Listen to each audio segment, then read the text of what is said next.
Olá, estamos dando início a mais um programa de debates Le Monde Diplomatique Brasil, uma iniciativa do jornal Le Monde Diplomatique Brasil, em parceria com a TV PUC, com o canal universitário e com a TVT, a TV dos Trabalhadores. Hoje nós vamos avaliar o que está acontecendo com o nosso sistema político. Muita gente desacredita dele, um aposta mais nos partidos, um aposta mais nos políticos, mas nós precisamos desse sistema para construir a democracia. Para debater esse tema, nós convidamos dois membros da coordenação de uma articulação de movimentos sociais da sociedade civil, a plataforma dos movimentos sociais pela reforma do sistema político, para trazer para a nossa discussão uma reflexão que vem vindo da base da sociedade, dos grupos organizados, da sociedade civil. Convidamos, então, a Janaína Oliveira. Muito obrigado, Janaína, por estar aqui com a gente, né? Ela é da rede, coordenação da rede Afro-LGBT. E o José Antônio Moroni, que ele é integrante da coordenação do INESC, um importante ONG que tem acompanhado a conjuntura. Ele também é da coordenação da plataforma dos movimentos sociais pela reforma do sistema político. Nós estamos muito curiosos para saber que plataforma é essa, não é? E que avaliação do atual sistema político vocês fazem. Janaína, você poderia começar apresentando para nós um pouco essa reflexão de o que vocês estão querendo mudar nesse sistema político? Por quê? Bom, primeiramente, obrigada pelo convite, pelo espaço. Dá para fazer uma saudação carinhosa a vocês, meus companheiros, e falar aqui um pouco do que a plataforma tem proposto, né? E eu quero trazer um primeiro elemento, antes da gente falar desse elemento mais social, mais cultural, mais político da nossa sociedade, mas falar do que a plataforma conseguiu construir coletivamente. Acho que é importante isso, né? Em várias organizações no Brasil e no mundo que fazem esse debate, mas a plataforma conseguiu agregar um conjunto de vozes nas suas diferenças, nas suas pautas, na sua tradição organizativa, para construir um elemento coletivo do que nós defendemos e do que nós acreditamos. Acho que para a gente mudar o sistema político, precisa ser mudado, primeiro porque a gente vive um sistema que ele, de fato, não é representativo, né? A sociedade não tem uma representação nesse modelo de democracia.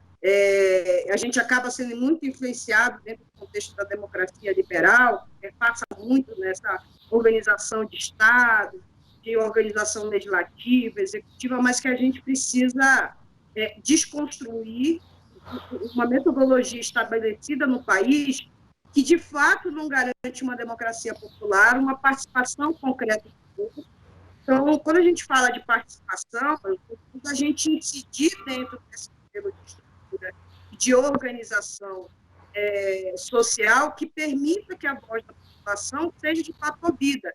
A gente vive um sistema político que pensa e se organiza a partir de alguns agentes, de alguns setores que determinam a organização e o acesso à discussão dessa política, que está aí nos partidos políticos, dessa forma como o Congresso dialoga, ou melhor, não dialoga essa forma de participação social e de controle, o que não permite, de fato, que cria na população brasileira uma descrença do sistema que nós temos hoje, porque muitas vezes a gente é chamado para dialogar esse sistema no momento eleitoral, que não sei se fosse muito momento que o povo, de fato, deveria incidir, e, ao contrário, o povo deveria incidir em todo o processo de construção no país, seja ele no campo executivo, seja ele no campo legislativo. Eu acho que garantir a participação social daquelas pessoas ditas minorias, acho que é importante. A própria plataforma, inclusive, tem tomado de forma bem concreta, atuante e conjunta, por exemplo, nessa questão da participação da população dentro dos espaços de poder, né? Isso tem ocorrido, esse debate, a gente tem atuado e tem dialogado nessas mais variadas frentes dessa participação da população que não é refletida, como não é refletida nas mulheres, porque quando a gente vai olhar o Brasil no ranking mundial, você percebe que a gente, em pleno 2020, ainda ocupa a está na 140 do ranking ainda, dessa representação feminina. Então, a gente está falando de setores que não conseguem alcançar esses espaços. Nós temos um sistema que não permite a participação concreta da população negra, porque em vereança, por exemplo, você tem 4% de mulheres negras. E aí você tem quase 5% no Congresso Nacional. Você não tem uma representatividade da população LGBT, da população indígena. Então, assim, você vai vendo públicos que fazem parte dessa hegemonia do país. Você tem a maior parte da população brasileira é negra, a maior parte da população é de mulheres, e essas representatividades nesses espaços, elas não se dão. Então, a desconstruir esse sistema é necessário. E, para desconstruir esse sistema, nós temos que falar qual é o modelo de democracia que a gente, de fato, está defendendo e qual é a democracia que a gente quer exercer. E ela não pode só ser um viés de cunho partidário. Não estou dizendo que os partidos não têm papel ou importância política, tem, mas ela não pode ser só isso. Ela não pode ser só daquele que tomou espaço do mandato e ele achar que ele vai falar o tempo todo com 1 milhão de pessoas, sem consultar as pessoas sobre as mais variadas que tem na casa.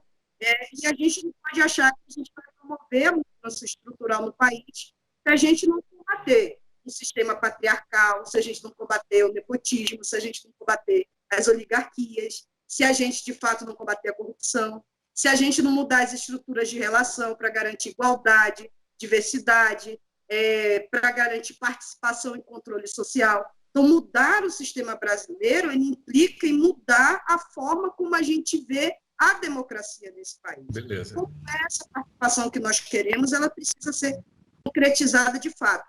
É um exercício longo, não é um exercício fácil, porque você tem que dialogar com uma série de setores, e de setores que se beneficiam com o modelo atual que o país tem na sua estrutura, e que não tem interesse, muitos setores não têm o menor interesse, de fato, de debater qual é o modelo de democracia que nós queremos.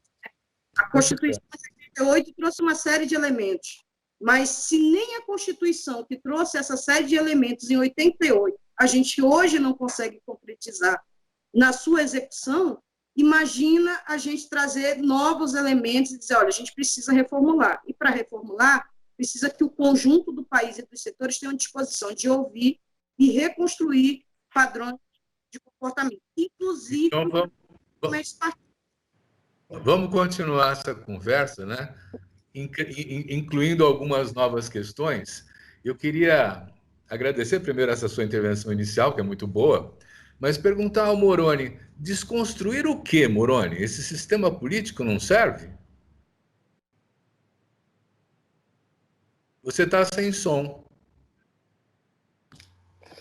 Para sair o som tem que ligar o microfone, né? Então, essas coisas básicas que, apesar da overdose de live que a gente está, às vezes se esquece, né? Primeiro, assim, obrigado, Silvio, pelo convite, né? Um prazer estar aqui, um prazer estar debatendo as questões com a Jana, companheira aí de muitas lutas, né?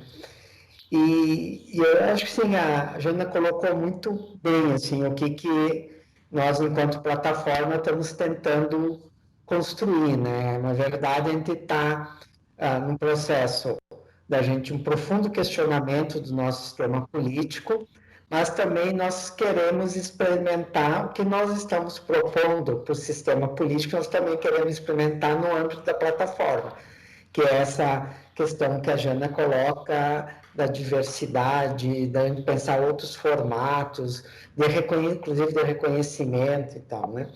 Nós estamos com um debate já que vem há algum tempo, não é só em função dessa crise que nós estamos vivendo, mas é um debate um pouco assim, a gente quer reformar esse sistema, ou nós estamos falando de uma outra institucionalidade, né?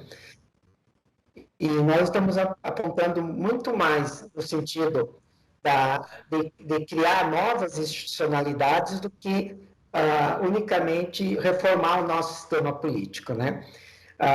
E aqui eu acho que é importante falar um pouquinho. Essa plataforma ela começa a articular em 2004 e 2005, né? Com um fundo, o descontentamento de várias organizações e movimentos em relação à maneira como estava entendendo o que já era chamada da reforma política. Era entendido a reforma política como reforma das regras eleitorais. E os sujeitos políticos reconhecidos para debater as regras eleitorais não chegava nem a ser os partidos, eram os parlamentares, né?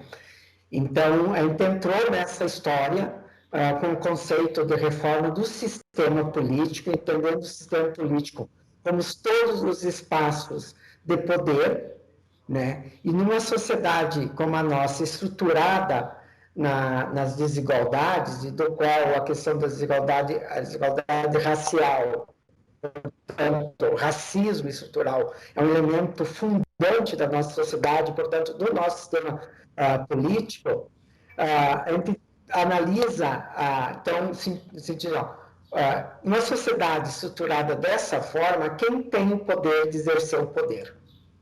Né? Quem tem o poder de exercer o poder? E a gente vai ver em todos os aspectos do exercício do poder, dos espaços de poder, seja no executivo, no legislativo, no judiciário, nos espaços das empresas e também nos nossos espaços enquanto organizações e movimentos desse campo político, o nosso poder é essencialmente masculino, branco, proprietário, hétero e cristão. Então, essa é uma característica do nosso poder. Então, quando tu pergunta o que nós queremos mudar nesse sistema, nós queremos mudar isso. Nós queremos mudar que outros sujeitos com outras abordagens, outras leituras, outras cosmovisão de mundo e tal, possam estar nesse sistema. Mas, para isso, nós precisamos ter novas institucionalidades. Porque essa institucionalidade que nós temos, apesar de, somente a partir de 88, nós conquistamos muitas coisas, não foram pouco que a gente conquistou a partir do Pacto de 88, mas aquele Pacto de 88 que gerou essa democracia que nós temos hoje, foi limitado do ponto de vista de enfrentar essa configuração do poder. Então, ela foi uma democracia, quando fala Estado democrático de direito, eu posso falar isso, porque eu sou um homem branco, classe média, etc, etc. Mas a grande maioria do nosso povo não pode dizer que viveu numa democracia, num Estado democrático de direito. Basta ver a questão do genocídio contra a população negra, contra a juventude negra, né? Então, nós temos que, enquanto homens brancos, nós temos que fazer essa autocrítica também, olhar sobre o que nós construímos nessa perspectiva, né? Então, assim, eu acho que a gente pode avançar em algumas coisas dentro dessa institucionalidade que nós construímos, mas essa institucionalidade que nós construímos, ela não dá conta, ela não traz os instrumentos, os elementos para a gente criar esse sistema político que nós queremos. Então, nós temos que, ao mesmo tempo, pensar o que é essa institucionalidade, mas nós temos que pensar uma dimensão maior de construção de novas institucionalidades democráticas. Janaína, deixa eu perguntar uma coisa para você. Até onde eu percebo, depois da Constituição de 1988, os espaços de participação criados pelos governos do PT, e pela Constituição também, né? Quer dizer, o SUS é fruto disso, o Conselho Nacional de Saúde tem vários experimentos importantes que abriam uma espécie de concertação entre representantes dos usuários, os profissionais, não é, da área, não é, e representantes de governo. Eu diria que, embora tenha sido muito limitado, era um passo importante de democratização. Vocês acham que é preciso ir além disso ou é a ideia restabelecer os conselhos? Então, alguns conselhos, e aí não tem como não falar da participação social sem associar ao atual cenário político que a gente vive. Inclusive, sim, nesse atual cenário, ela foi um processo de amplo debate que inclusive, precisou que o STF tomasse suas providências para que o estrago dessa participação social não fosse tão mais ampla, né? O Conselho de Saúde, Direitos Humanos, foram criados por lei, que garante uma autonomia e um direcionamento dos movimentos sociais, inclusive na sua representatividade, né? Tradicionalmente, alguns conselhos eles são paritários na sua transição entre representatividade, Estado e movimento, e outros a representatividade constante é sempre do movimento social. Mas, por exemplo, ele precisa ser mais amplo, ele precisa ter um poder mais amplo nesse sentido? Precisa. Os conselhos não refletiram, por exemplo, o aspecto de ser um conselho deliberativo. Quando a gente fala de deliberativo, é no sentido de você incidir o seguinte: tudo bem, gestor, você está pensando aqui no alocamento do financeiro para a execução da política, X valores, e pensando no desenvolvimento da política X. Nós, aqui do Conselho, como somos o instrumento a qual você precisa vir nos consultar para ser deliberado, nós concordamos e queremos metodologia aí. Isso é um modelo muito mais participativo do que só uma representatividade de espaço. Nem todos os conselhos, mesmo no governo do PT, eles foram tão amplamente expressivos ou tão amplamente inclusivos como se esperava. E aí eu quero trazer um pouco do Conselho LGBT. O Conselho LGBT ele foi criado por decreto, ele não foi criado por lei. Então, eu acho que é importante a gente trazer isso, e a gente sabe que ele foi criado por um decreto para atender a uma demanda do movimento social, mas para também não conflitar com outros setores que eram contrários à pauta e à demanda. Você não teria força política, ou não teria, de fato, o desejo do enfrentamento necessário sobre o tema. E quando você estabeleceu conselhos como o do LGBT via decreto, isso permitiu que o atual governo neofascista, que tem na sua base estrutural o conservadorismo, o desmonte de todos esses instrumentos. Então, você não deixou só de ter a participação social, você deixou de ter transparência na política desenvolvida pelo governo. Em relatórios que não perpassam pelos movimentos sociais, são enviados para setores, e que, por sorte, alguns organismos internacionais nos consultam e nos permitem contrapor políticas que não existem, porque até políticas ditas que estão sendo executadas sequer são desenvolvidas aqui no Brasil. Então, inclusive, as narrativas, permite que narrativas sejam criadas que não são reais, que não são verdadeiras, por uma política que não está sendo desenvolvida. Então, eu acho que quando a própria esquerda vai para o espaço do poder, ela precisa entender o papel que ela vai ter. Os partidos precisam entender o papel que elas precisam ter nesse cenário. Porque o decreto permitiu que hoje a gente ficasse vulnerável. E ao ficar vulnerável, não consegui incidir na política. E é isso. Como é que eu consigo ter acesso a esses instrumentos de política se o sistema brasileiro, se a sociedade, se a cultura política social ela é uma cultura conservadora, ela é uma cultura preconceituosa, e eu não consigo chegar nesse espaço se não existir mecanismos reais e concretos que possam, de fato, garantir a minha participação. Se o Estado não cumpre esse papel, ninguém vai cumprir ela por mim. Esses instrumentos estabelecidos não me permitem que eu, como cidadã, consiga incidir, porque essas representatividades elas não estão consolidadas em lei. E o STF entendeu por bem intervir naquelas que tinham estrutura previstas em lei. Aquelas que não tinham, a participação social ela foi comprometida. Eu acho que são reflexos, e aí para mim esse reflexo não é um reflexo para os movimentos sociais, são reflexos para os partidos, e como eles ocupam esse espaço de poder no legislativo e no executivo para desenvolver políticas para públicos que são vistos como públicos vulneráveis, como públicos minoritários, ou como as pessoas queiram classificar, e que hoje nos classificam, inclusive, como público identitário, e a gente não consiga incidir nesse modelo de estrutura. Muitas vezes a gente não consegue incidir nem no próprio modelo de estrutura do partido, né? Os partidos são muito diversos, e ela não nos permite, inclusive, dentro dos partidos, concretamente intervir em certas culturas tradicionais de pensar e fazer política.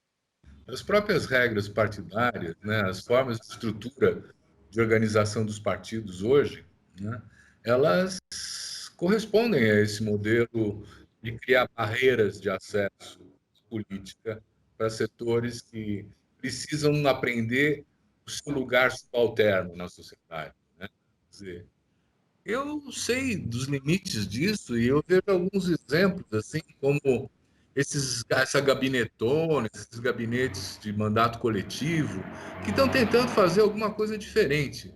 Mas aí eu passo a bola para o Moroni. Moroni, com essa institucionalidade não vai, né? Mas quando você fala assim, nós precisamos de uma outra institucionalidade, do que você está falando?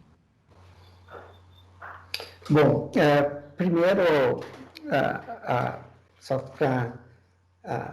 O meu retorno de vocês está bem difícil de eu conseguir escutar, está tendo falha e tal, né? Então, Jana, se por acaso eu falar questões que tu já abordou e tal, desculpe, é que realmente está bem difícil para mim conseguir acompanhar, tá? Então, mil desculpas se eu retomar questões que tu já colocou, né? Eu acho que essas experiências que tem, Silva, gabinetona, mandato coletivo e várias outras experiências que estão tendo, eu acho que elas são super válidas no sentido do processo de construção que essas experiências têm, né? Por exemplo, mandatos coletivos, né? Tem todo um processo de construção desses mandatos, que é desde a definição de quem vai, porque não é regulamentado, né? Então, alguém, ou uma mulher, um homem, vai ter que estar com o seu nome lá na cédula, né? Então, desde definir isso, como que é a dinâmica, depois o próprio gabinete e tal, né? Então, eu acho que, assim, tem uma validade muito grande por esse processo de construção que se faz, né? Mais do que se consegue realmente intervir nessa institucionalidade, né? Que essa institucionalidade, ela é tão poderosa, ela é arquitetada de uma forma e ela é tão cheia de engrenagem que é difícil você encontrar um aspecto e conseguir desmontar essa engrenagem, né? A gente achava que um desses aspectos era a questão do financiamento público exclusivo de campanha, né? A gente viu que conquistamos isso, apesar de ter o financiamento individual e tal, né? Mas a gente viu que mesmo isso não foi capaz de desmontar essa engrenagem. Eu estou falando só da representação, do processo eleitoral, né? Então, acho que são experiências que são ricas enquanto processo político, inclusive mais na dimensão político-pedagógica, do que propriamente na capacidade de provocar rachadura nesse sistema. Que, na verdade, eu acho que nós precisamos implodir esse sistema político. Na verdade, é isso. Daí não tem como a gente não analisar o que nós estamos vivendo agora e o que a gente está vivendo, o que a gente viveu no processo eleitoral de 2018. Que quem se apresentou como antissistema e querendo implodir esse sistema não foram as candidaturas do nosso lado. Foi, em certo sentido, foi o Bolsonaro que ganhou a eleição. Então, alguém, não só a pessoa, mas como tudo que ele representa esse sistema, e se consegue se apresentar como um antissistema e ganhar um processo eleitoral, nós temos que se perguntar o quanto também a gente não fez, ao longo de muito tempo, um discurso que se adequava muito dentro desse sistema que nós queremos tanto mudar, né? Tanto é que nós fomos confundidos pela população, de maneira geral, com esse sistema, sabe? Então, eu acho que a gente tem que se perguntar por isso, de maneira muito radical, porque eu não estou falando, eu estou falando assim, do conteúdo político, né? Porque que momento que nós fomos confundidos, ou o que nós fizemos para que a população nos confundisse com esse sistema, né? Então, ou o que não fizeram, né, para a população se confundir. Porque Globalmente, essa questão da crise da representatividade está presente, né? E agora, por exemplo, nas eleições da França, aparece correndo em paralelo e ganhando as eleições o grupo dos ecologistas, dos verdes, que não estavam no Partido Socialista, que não estavam no Partido Comunista e que, em pouco tempo, acabaram elegendo 7 prefeitas nas principais cidades, das 10 principais cidades da França. É muito impressionante como surge, sem anunciar, uma espécie de nova vertente política que está acontecendo nos Estados Unidos com o Bernie Sanders, que está acontecendo também na França agora com os ecologistas, né? E que dizem assim, olha, a gente precisa de partidos políticos para participar da democracia, não queremos esses partidos que estão aí e vamos tentar construir coisa nova para ver se a população se convence de que vale a pena apostar nisso, né? Eu estou querendo trazer para a Jane essa questão por conta das eleições desse ano. Nós estamos a menos de 3 meses das eleições. E eu estou com retorno, hein? Nós estamos a quase a menos de 3 meses das eleições.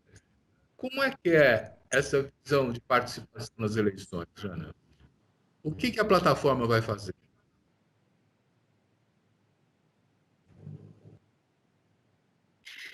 Então, acho que só antes de já entrar no assunto, só complementar aqui o Moroni e um pouco a tua fala também, porque a gente fala dessa coisa dos novos partidos, dessa nova forma de se organizar, que todos os partidos têm no seu texto maravilhosas teses, né? Revolucionárias, seja lá no campo da esquerda, seja lá no campo da direita. E às vezes você vê alguns partidos de direita se dizendo de esquerda. Mas que ela não se reproduz de forma tão lógica como ela se dá no próprio documento do partido, né? Se a gente comparar alguns partidos e a votação que esses parlamentares têm dentro do Congresso, ela é muito contraditória. Mas aí, durante esses 3 meses que a gente tem aí, eu acho que a gente tem feito, e aí não é só a plataforma, mas o conjunto das organizações que compõem a plataforma, tem feito vários debates no campo com várias outras organizações, inclusive com candidaturas, que é isso, as pessoas precisam estar no partido, mas com pré-candidatos e pré-candidatas que defendem um processo de reforma de sistema, que defendem pautas progressistas de esquerda, que acreditam num outro projeto de desenvolvimento, de inclusão, de participação social e de democracia. Então, assim, incidir no que tipo de plataforma a gente quer defender, né, durante as campanhas, porque não é só isso, a gente precisa retomar as narrativas. A gente acreditou tanto que, pós-golpe, que o processo de democracia eleitoral era a alternativa da retomada desse espaço, e tivemos aí o resultado que foi Bolsonaro e companhia. Então, assim, a prova de que esse sistema ele é tão falho e de que ele não está nesse conjunto de representatividade é que permitiu que um setor conseguisse hoje ocupar os espaços de poder, trazer uma política, porque aí eu acho que, novamente, nós precisamos responsabilizar o partido, dialogar com essas pré-candidaturas, inclusive, para que elas não incidam só externamente nessa plataforma de defesa política, mas internamente em seus partidos, porque os partidos precisam ter responsabilidade sobre as candidaturas que eles apresentam para a sociedade. As pessoas, os partidos deveriam entender que, ao ter figuras que são contraditórias ou figuras que ferem um processo, esse pseudo-processo democrático que a gente tanto debate hoje, atualmente, que se diz que tem no país, não permitir que figuras como a própria figura presidencial consigam uma legenda para sair, para reproduzir discursos de ódio, promover um fake news. O Brasil vive num patamar, e aí a gente precisa retomar temas como a redemocratização da comunicação, porque isso também são efeitos de processos que a gente não consegue, de fato, dar acesso ao povo de forma igualitária. Então, a informação que o povo vai trabalhar é a informação que é mais fácil ser alcançada, o WhatsApp é uma prova disso, e a quantidade de pessoas que se informam a partir desse mecanismo. Mas se as candidaturas, as pré-candidaturas, não entenderem que o papel político de intervenção delas precisa ser um papel unificado, independente de qual legenda você tenha, mas que ela precisa ter um papel unificado, que o projeto político que nós buscamos de mudança social, ela precisa ser única, a gente não vai conseguir avançar. Os Estados Unidos trouxe algumas, nessas últimas eleições aí, tem trazido figuras que têm ocupado espaço, tem uma simbologia, né? Representatividade de mulheres negras, de indígenas, de LGBT, que a gente, inclusive em português, eles chamam de revolução colorida. Então, assim, tem trazido a ocupação, mas é muito legal porque, primeira ação, quando você conversa com esse público, assim, mas como vocês se organizaram? Ela foi primeiro coletiva. Independente de onde você estava, ela foi primeiramente coletiva. Então, o objetivo ela foi estabelecida de forma coletiva. Que a plataforma quer dialogar com todas essas pré-candidaturas no país, seja ela proporcional ou majoritária, seja do partido que ela esteja, é como é que ela pode promover a mudança com uma plataforma única, com uma forma de modificação do sistema atual que nós temos hoje, e como é que essas representatividades parlamentares podem incidir no futuro para isso, né? E como é que elas podem incidir principalmente nessa relação política que se tem dentro dos partidos. Para aquilo que, inclusive, está previsto na plataforma, no regimento, na forma de ser organizados os partidos, ela se dê, inclusive, dentro dos processos de Congresso. Que, às vezes, é isso, né? O partido diz assim, nós defendemos todas as pautas de gênero, todas as pautas de mulheres, mas aí você tem um parlamentar que é vinculado àquele partido e que a posição política dele não reproduz o que o próprio partido tem como essência, e ele não sofre nenhuma consequência em cima disso, porque para o partido é importante os votos que essa figura traz para a legenda e não qual é o projeto político que ela vai trazer para a sociedade, para o partido. Eu acho que é essa que a gente precisa desenvolver. É interessante. Eu fico lembrando, inclusive, a mudança das preferências eleitorais nos Estados Unidos agora, aonde os democratas estão à frente por conta do que aconteceu na rua, né? O assassinato do George Floyd e as manifestações enormes que ocorreram na rua, não só defendendo que as vidas negras importam, mas influindo decisivamente no resultado das preferências eleitorais. As pesquisas estão apontando que o Biden pode ganhar por conta disso, né? Então, nós temos uma articulação entre as manifestações de rua, as mobilizações cidadãs, né, e o espaço institucional, onde uma coisa comunica com a outra. Moroni, hoje não está comunicando, né? Quer dizer, nós não temos uma mobilização capaz de fazer com que esse pessoal lá no Congresso ou nos partidos preste mais atenção para aquelas demandas da plataforma, né? Silvio, eu acho que não só para as demandas da plataforma, mas para a demanda das ruas de maneira geral, né? Vamos dizer assim, o que a gente entende por ruas, né? Porque nos últimos tempos também, no Brasil, a direita ocupou esse espaço da rua e soube muito bem ocupar, né? Mas eu acho assim, o nosso sistema político, ele é tão apartado da dinâmica da sociedade, ele tem uma vida tão própria que parece que nada o abala. Então, nós estamos prestes, hoje ou amanhã, atingir 100 mil mortos,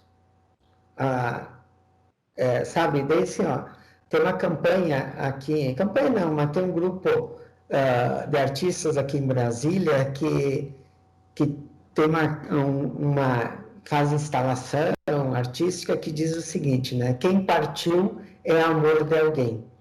Então, nós estamos tratando de 100 mil mortes, a grande maioria dessas mortes eram mortes evitáveis, e o nosso sistema político parece que está imune a isso, né? Mas uma sociedade que tolera a morte e o extermínio da juventude negra, por que ela não toleraria também 100 mil mortes por uma pandemia? Né? Então, eu acho assim que esse debate é um debate que tem que nos remeter ao projeto de sociedade, que sociedade nós temos, que valores nós temos na nossa sociedade. De certo sentido, esse sistema também reflete o que nós somos enquanto sociedade e a maneira como a gente se construiu, né? Então, eu acho que é um isolamento, um sistema político completamente apartado da sociedade, como as nossas elites também são. As nossas elites também, diferentes de elites de outros países, estou falando de países capitalistas, tudo, que elas têm certa preocupação com o seu país. As nossas elites não têm nenhuma preocupação com o país, com o povo, né? De certa forma, se manifestou muito isso nessa questão da pandemia, quando vem aquele dilema, que para mim não é um dilema, é um absurdo, né? Entre você trabalhar, ir para a rua e salvar a economia. Quer dizer, ou você faz isolamento ou salva a economia, né? Aí tá uma síntese política de como a nossa elite pensa o país. É uma síntese política isso aí. Isso que foi colocado é uma síntese política do que é o nosso país.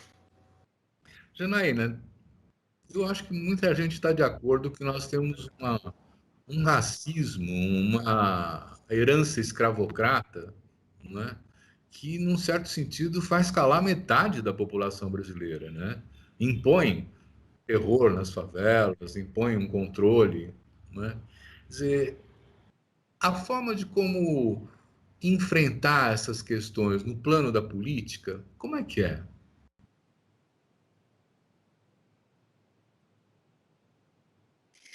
Então, ela é, assim, a gente tem um país que a sua estrutura, né, tem como base o racismo, e apesar de sermos maioria, nós temos uma representatividade partidária que não diz que esse processo de não condiz com a realidade do país. Lidar com um sistema, primeiramente, em vencer o racismo, em vencer um processo, o tempo todo tenta estabelecer para você qual é o papel que você tem que ganhar, qual é o alcance que você tem que ter, qual é essa representatividade que você está. E aí, com todo respeito a quem acredita em democracia racial no país, não faz parte da nossa realidade. Nós não vivemos uma democracia racial. E não vamos viver essa democracia racial se a gente primeiro não reconhecer que existe um racismo e que ele vai incidir em vários espaços, inclusive na política brasileira. E ela incide nessa representatividade. Ela incide quando não me permite e não me dá as mesmas condições igualitárias que você daria a qualquer pessoa não negra.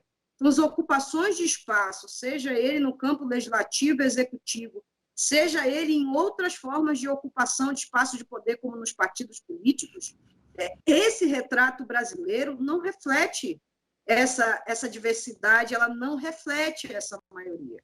E as opressões que procuram nos manter ainda na margem da sociedade, ainda como alvo, e aí nós somos um alvo prioritário de um sistema que a nossa execução não faz diferença para a sociedade, que esse processo de extermínio, de violência, ela não influencia nos aspectos dos acessos que você vai ter esses espaços, ela é um grande equívoco, e não se trata de mimimi, se trata de dados. Quando a gente fala isso, o Moroni trouxe esse elemento, você fala de extermínio da juventude negra, e que você vê uma progressão constante anualmente desse crescimento, que o sistema não pensa, de fato, uma forma concreta de combater, ele não é um sistema que vai garantir a minha representatividade ou a representatividade de qualquer outra pessoa negra nesse país. Ela não vai. E a preocupação desse sistema não é assegurar essa representatividade. Às vezes a gente vê elementos simples, tipo quando você entra numa universidade, que você está fazendo um curso de direito, e você, o conjunto de seus professores, eles não representarem essa diversidade. Você não ter professores, por exemplo, negros no campo de direito, intelectuais que formam, que são magníficos, que são referência para mim, nesses espaços. não é só me ajudando a construir como professor, mas ajudando a construir os meus colegas de sala. E a única visão que ele vai ter é de uma justiça pragmática. Ele não vai conseguir entender, porque a justiça vai fazer o encarceramento mais da população negra do que a população não negra, porque essa análise para ele é irrelevante diante de um sistema. Isso eu estou falando do judiciário. Então, assim, esse discurso de igualdade, ela não é real em nenhum campo.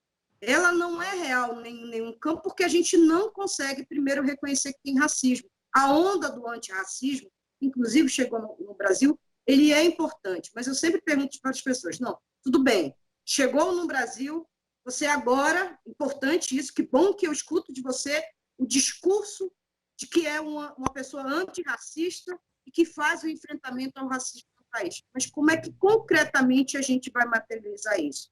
Como é que você, se somando a essa luta, a gente vai, de fato, promover as mudanças? E para promover mudança, nós vamos ter que mexer na estrutura. E nós vamos ter que mexer na estrutura que é a estrutura de privilégio. O sistema político brasileiro, o sistema que a gente vive, ele é um sistema de privilégios. Como é que a gente muda esse sistema de privilégios para que, de fato, esses acessos eles se tornem igualitários nessa representatividade? Quando você fala da população negra e quando você vai fazer recorte das mulheres negras, a realidade continua sendo a mesma daquela que você tinha há 4, 5 décadas atrás, e que você tinha ainda, e que você tem ainda, as mulheres não negras tendo oportunidade a espaços que mulheres negras continuam não tendo, porque elas continuam cuidando dos filhos das pessoas brancas, a maioria.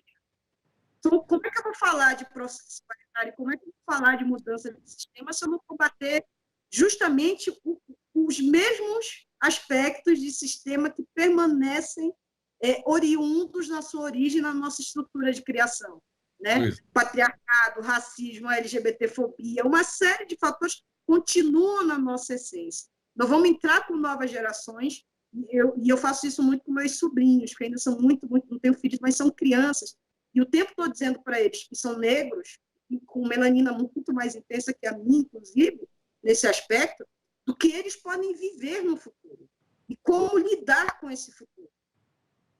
Eu estou lutando para que a gente, de fato, promova nesse país igualdade, mas eu sou mais uma pessoa que está dizendo para os sobrinhos de uma família negra do que eles podem viver no futuro. E proteger do sistema para não ser morto, tá? Para não ser sufocado, como lidar com o racismo que eles vão encontrar, infelizmente, eles vão encontrar. Então, essa mudança estrutural no sistema só vai se dar se a gente mudar a forma cultural de agir diante das pautas. Sabe? Você reconhecer que você é criado dentro de uma estrutura racista é importante, não para que eu ou qualquer outra pessoa te chame de racista, mas para que você se promova a mudança. E para que você entenda que esse lugar de privilégio que você está hoje, ela pode ser usado como instrumento de promover igualdade. Sabe aquele discurso de ninguém larga a mão de ninguém? Ela precisa ser concreta na forma de diálogo. E eu estou dizendo isso, você pode reparar, o Moroni, ele é uma pessoa, é um homem não negro, mas você pode reparar que a fala do companheiro, nesse diálogo coletivo que a plataforma faz, o companheiro entende a importância de trazer esse debate, de trazer esses elementos e de se somar à luta. É para isso que nós buscamos. Não é para marcar as pessoas como pessoas mal vistas, você é racista, você é machista, você é LGBTfóbico. Quando a gente traz esses elementos, a gente traz no sentido de promover mudanças, inclusive, no seu próprio comportamento, no meu comportamento, no comportamento de qualquer pessoa, para que a gente possa, de fato, amanhã dizer, existe uma democracia racial nesse país, mas hoje ela não existe. Eu respeito quem está de teses diferentes, mas eu quero dizer que esse mundo, para quem está na periferia, ela não existe. As oportunidades não são a mesma, a luta é diferente, porque a gente luta por sobrevivência. Alguns lutam só para passar numa faculdade e ganhar um carro no final dos pais como um prêmio diante de entrar numa faculdade particular, um presente. Outros para ter alguma perspectiva melhor de vida. É isso. Então, Moroni, vai ter uma eleição elegendo mais de 5.400 prefeitos, Eu acho que nós estamos na casa dos 50 mil vereadores no Brasil. Então, se você somar os candidatos que vão disputar essas vagas, tem muita gente se candidatando a participar do sistema político. Como é que a plataforma vai atuar frente a esses candidatos? Vai atuar tentando apresentar uma agenda? Vai fazer debate? Vai fazer o quê? Bom, Silvio, acho que sim, você colocou a questão desses números, né? Se a gente for pensar a questão das candidaturas, estende muito mais, né? E eu sempre digo assim, eu, de certa forma, tenho para as pessoas que eu tenho proximidade, que eu conheço, que vão ser candidatas ou candidatos, eu digo que eu admiro, porque nesse contexto que nós vivemos, nessa crise da representação, nessa aversão que se está tendo que se tem à política, que foi uma coisa construída, né? E nós só chegamos, acho que, ao ponto que nós chegamos porque essa aversão à política ela foi muito bem semeada, né? Eu digo que eu admiro as pessoas que se colocam nesse processo, né? Claro que a gente sabe que tem vários interesses às vezes, coisa, né? Não estou desconhecendo isso, mas é admirável que tem pessoas que se colocam nesse lugar de uma disputa eleitoral num contexto desses, né? Primeiro, assim, queria colocar isso, né? O outro que no âmbito da plataforma e do INESC faz e a plataforma e disponibiliza para a plataforma é um estudo sobre o perfil das candidaturas, né? O perfil das candidaturas, que pega principalmente na questão do recorte de gênero e raça, né? Para a gente ter um entendimento de gênero, raça e etnia também, né? De quem são como são essas candidaturas, quem são essas candidaturas, né?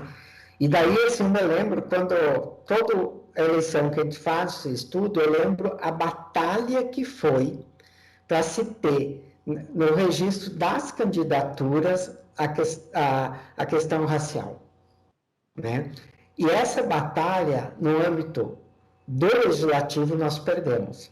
Porque uma das mínimas reformas eleitoral que foi feita, nós fizemos a principal bandeira da plataforma naquela mini reforma eleitoral era ter o quesito raça e etnia no registro das candidaturas. E não passou, não aprovou no parlamento. Daí nós provocamos o TSE, e o TSE colocou isso que não precisaria de uma legislação, né? Então, a partir de faz uns 6 anos que a gente conseguiu ter essa leitura das candidaturas do ponto de vista racial, né? Então, só assim, um pequeno exemplo para ver o quanto o quanto o sistema, isso que a Jana estava falando, o quanto esse sistema não permite nem, sabe, a presença de negros e negras, né? Tanto é que não queria nem registrar se tinha ou não tinha, né? Porque eu sabia muito bem, eles diziam assim, depois vocês vão vir com a história de cota, né? Então, a gente escutava muito isso, vocês querem isso para depois vir com a história de cota, né? Então, a plataforma, junto com o INESC, faz esse estudo para a gente entender esse universo das candidaturas e depois a gente faz também o mesmo estudo em relação a quem foi eleito, né? A gente vê, nesse período que a gente fez esses estudos, um crescimento muito pequeno em relação à presença, tanto no processo eleitoral, como quem ganhou a eleição, vamos chamar assim, de mulheres e de mulheres negras. Mas é um percentual muito pequeno, né? Mas isso demonstra a movimentação do movimento feminista e do movimento de mulheres negras. Então, a vitalidade que tem esses movimentos que estão conseguindo, de certa forma, entrar dentro do sistema que não as querem, né? E muito mais no sentido de poder dizer, olha, eu cheguei aqui como exceção à regra, que a regra não é essa, que é um pouco, ou muito, o que as parlamentares negras fazem no Congresso, né? Porque é tão perverso isso, é tão perverso, que quando uma parlamentar negra fala sobre isso, vem sempre um homem branco dizer, não é assim porque tu chegou aqui, né? O fato de ter chegado lá só mostra que é uma exceção, que não é a regra, né? Então, em termos de plataforma, Silvio, a gente tem um debate, inclusive a gente tinha pensado todo um debate também presencial, trazendo uma discussão do que é possível você trazer desse debate da reforma do sistema político para a esfera local. Que, querendo ou não, a estratégia da plataforma foi muito pensada e as suas propostas, a plataforma se estrutura em cima de propostas, né? As suas propostas muito direcionadas para o espaço federal, ou legislativo, mas o executivo é sempre para o espaço federal, no entendimento que isso teria quase que um efeito cascata nos estados e municípios, né? E há um tempo a gente começou a perceber que muitas das nossas propostas, têm condições muito mais de avançar na esfera local, do território e tal, do que propriamente numa esfera macro, como a nacional, que as pessoas, ninguém vive no nacional, né? Vive no município, vive no seu bairro, na sua comunidade e tal, né? Só que a pandemia meio que desmontou essa nossa estratégia, né? Então a gente está tentando nos reposicionar nesse sentido, né? Mas acho que é um outro olhar sobre o que significa esse debate da reforma do sistema político, né? Que não precisa ser só no macro, mas que a gente possa estar avançando muito mais, talvez, em termos de construção do poder local, pensar a autogestão, que é um pouco aquela questão da institucionalidade, né? Nós temos que pensar a autogestão, sabe? Não precisa sempre pensar dentro do mesmo formato, né? Um pouco isso. E também não é apenas uma questão, vamos dizer assim, do sistema político, né? Porque esse sistema político está atuando no território, né? E tem países, por exemplo, que têm bancos municipais. Você pega e usa, por exemplo, o pagamento do funcionalismo público por esse banco e transforma aquilo numa alavanca de desenvolvimento local, né? Quer dizer, a agenda para poder discutir essa questão é ampla, né?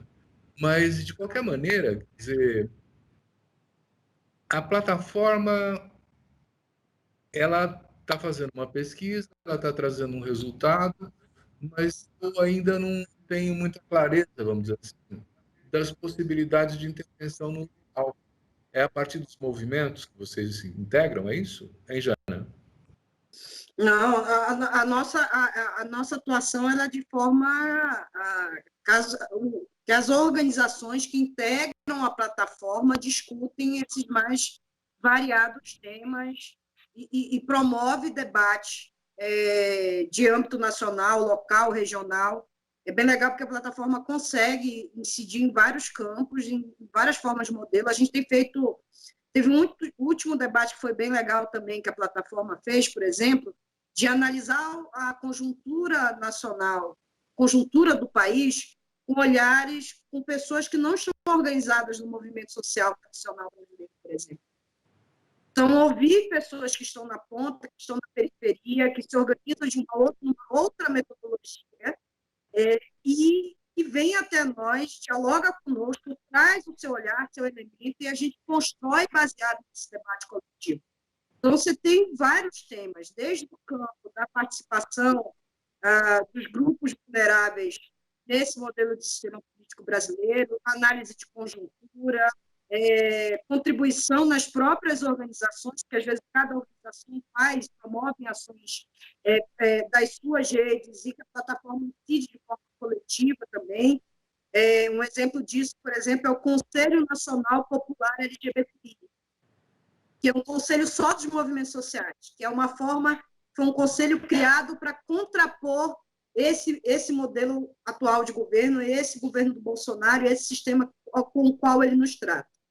E aí a própria plataforma, por exemplo, participou, por exemplo, a trazer para essas organizações, são 24 organizações nacionais. Então, assim, trazer para essas organizações, por exemplo, a questão do fake news, os projetos que estão na casa, como esse debate está se dando e quais são as posições dos partidos políticos.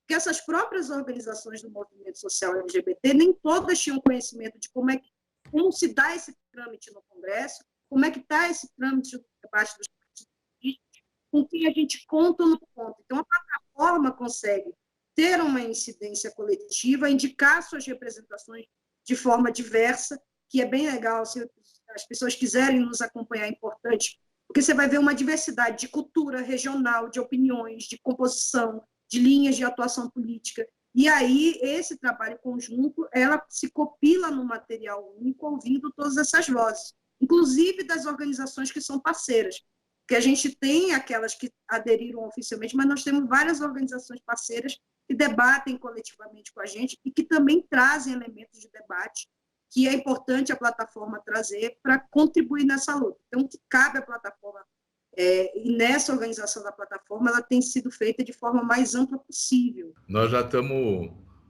a 5 minutos de acabar o programa, né? E eu ainda tenho umas perguntas para fazer para vocês. Por exemplo, essa pandemia, né? Ela mostrou várias coisas das cidades assim importantes. A poluição, por exemplo, caiu a metade, né? A gente viu passarinhos voltando para a cidade, umas coisas incríveis. Quer dizer, o que mostra a importância da questão do meio ambiente hoje, que está sendo um objeto de atenção como nunca foi, né? A plataforma e a questão do meio ambiente, Moroni, tem alguma coisa elaborada?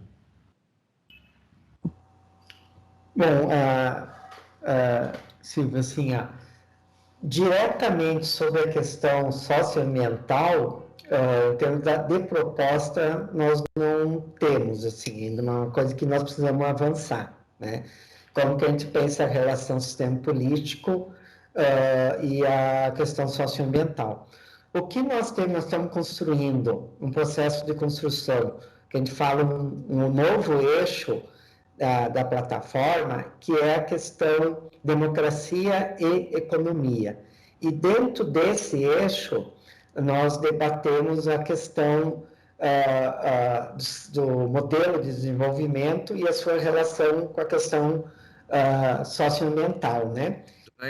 Para você dizer as suas últimas palavras, assim, que nós estamos concluindo o programa. Então, primeiramente, agradecer, Silvio, pelo espaço. Quero aqui dizer que eu fiquei extremamente nervosa, quero falar também para o público isso. A Fundação, eu conheço muito bem as questões da Fundação Perseu-Abramo, acompanho muito debate e formulação de muito documento e muito diálogo também com as organizações sociais. E o Silvio sempre é trazido pelas entrevistas que ele faz, os debates que ele faz. Quero te dizer que eu estava extremamente tensa, geralmente eu estou muito tranquila, mas eu estava extremamente tensa.